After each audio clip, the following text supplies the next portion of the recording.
Nom de Zeus! Nous devons repartir en 2018, nous avons oublié de faire quelque chose d'extrêmement important! Bah le bilan de l'année, non? Bah oui.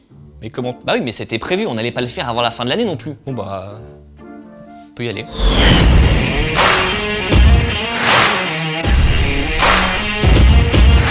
Bonne année 2019 à vous, nous vous souhaitons plein de bonnes choses et de bons films, mais avant de plonger dedans, il est l'heure de passer en revue le top 10 de vos films préférés de 2018. Nous vous avions demandé de voter il y a de cela quelques semaines, et voici donc les résultats, riches en super-héros, je ne vous dis que ça. En 10e position, un long métrage qui fait l'actualité puisqu'il vient de remporter le Golden Globe du meilleur film d'animation et semble bien parti pour attirer l'Oscar dans sa toile. Grâce à ce jeu de mots, vous avez sans doute deviné qu'il s'agit de Spider-Man New Generation. Un petit bijou dont on vous a déjà parlé en long, en large et en travers, et il semble donc que vous ayez été séduit par son rendu visuel, les premiers pas de Miles Morales et Spider-Gwen au cinéma, l'hommage à Stan Lee et à sa création, ou encore l'univers, ou plutôt le multivers, mis en place ici. Alright kid, listen up. This fry is your universe. It's soggy, it's weird, it's gross. And this delicious normal fry is my universe. Pour être honnête, on s'attendait à le voir un peu plus haut vu l'enthousiasme qu'il suscite, mais c'est peut-être l'illustration de son box-office décevant en France où il n'a même pas encore atteint le million de spectateurs. Et oui, donc vous savez ce qu'il vous reste à faire en attendant la suite et le spin-off au féminin qui se prépare du côté de chez Sony. Ça en fait des bonnes nouvelles tout ça.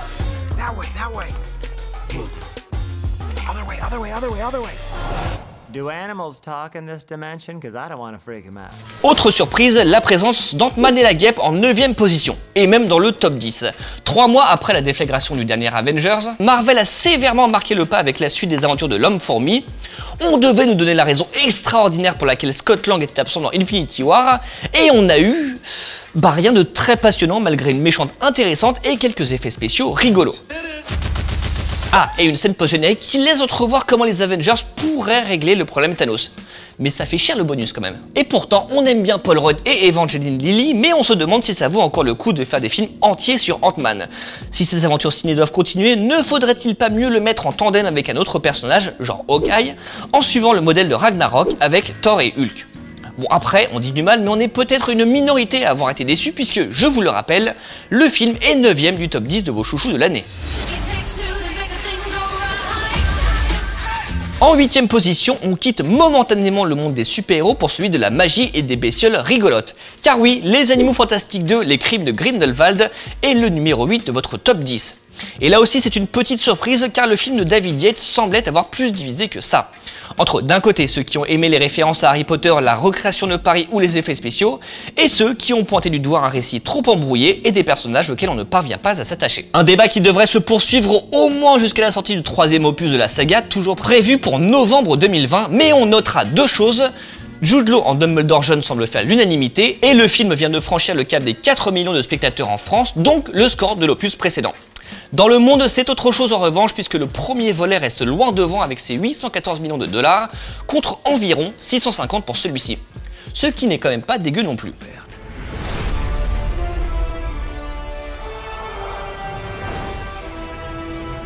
Allez, on revient vers les super-héros avec justement l'un des retours les plus attendus de l'année, celui des Indestructibles de Pixar. Certains d'entre vous sont peut-être trop jeunes, mais il faut savoir que cela faisait 14 ans qu'on attendait qu'ils reviennent. Depuis 2004 en fait. À l'époque, les super-héros n'étaient pas aussi nombreux et le film de Brad Bird, gentiment positionné entre Spider-Man 2 et Blade 3, avait fait souffler un vrai vent de fraîcheur dans les salles.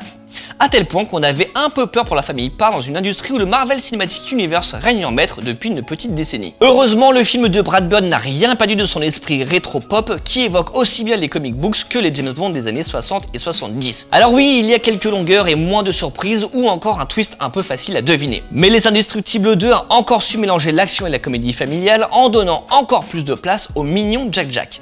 Enfin, mignon, ça dépend quand.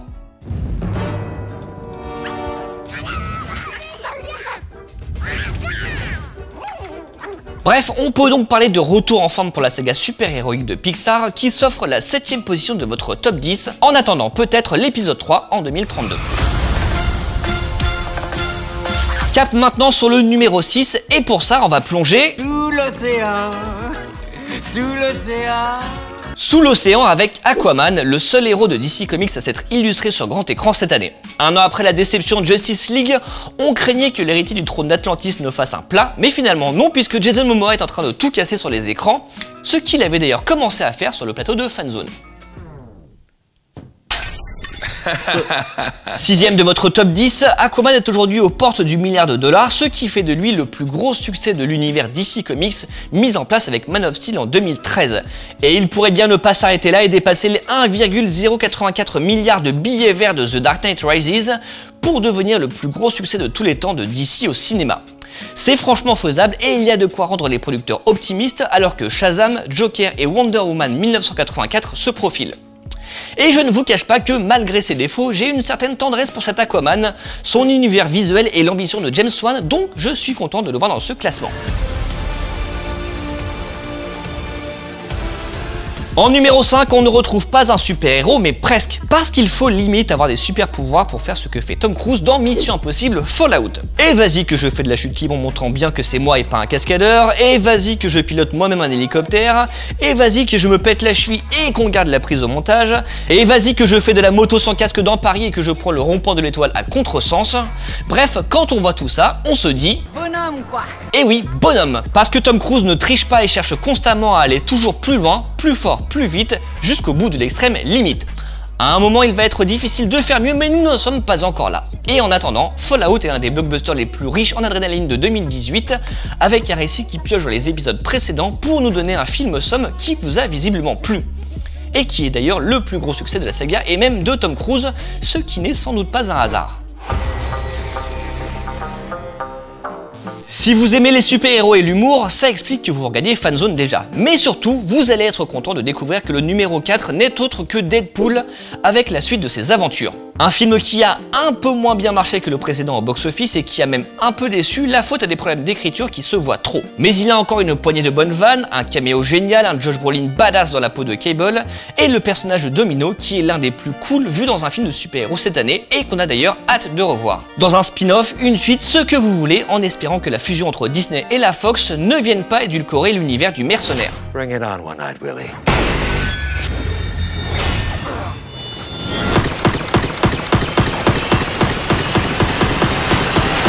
Ooh! Yeah! Your bullets. They're really fast. Avant d'en savoir plus, c'est chez DC que l'on retrouvera Zazie Beetz, l'interprète de Domino, face au Joker Joaquin Phoenix.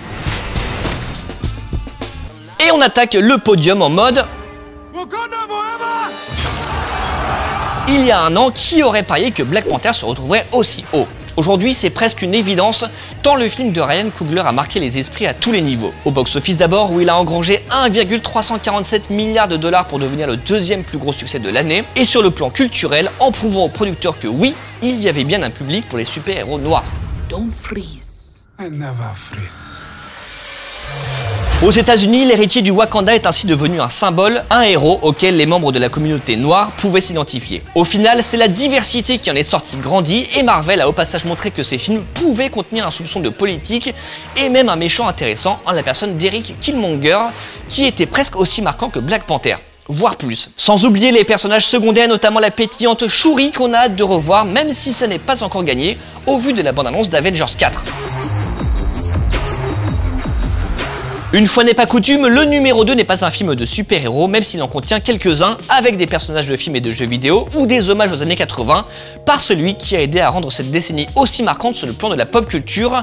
Je veux bien sûr parler de Steven Spielberg, qui s'offre donc la seconde marche du podium avec Ready Player One, adaptation du roman homonyme d'Ernest Cline, qui a pourtant divisé. Chasse au trésor palpitante et ludique pour les uns, festival de références plus ou moins gratuites pour les autres, Ready Player One oppose joliment le virtuel au réel pour délivrer un discours intéressant sur la pop culture et la façon dont chacun la vit, comme un refuge ou un simple divertissement. Si ce film et ce propos vous ont plu, on vous recommande chaudement Under the Silver Lake qui aborde le même sujet. Alors oui, c'est pas très fanzone, mais c'est très bien.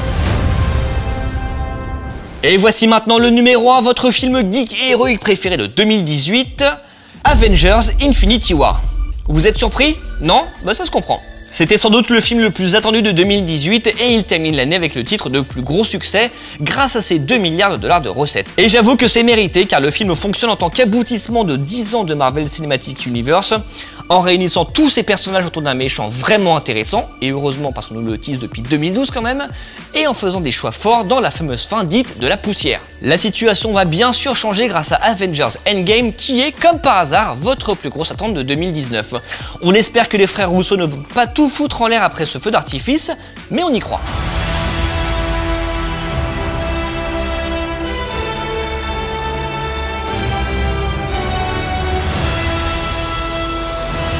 Mais avant ça, on se quitte rapidement avec le top 3 de l'équipe Fanzone pour 2018 et en numéro 3 justement Avengers Infinity War, en 2 le festival de cascade de Tom Cruise dans Mission Impossible Fallout et en numéro 1 notre chouchou est de très loin, c'est Spider-Man New Generation, un film dont on pourrait encore vous reparler pendant des heures. A la place, on vous laisse revoir ce top, votre top, et nous dire ce que vous en avez pensé dans les commentaires.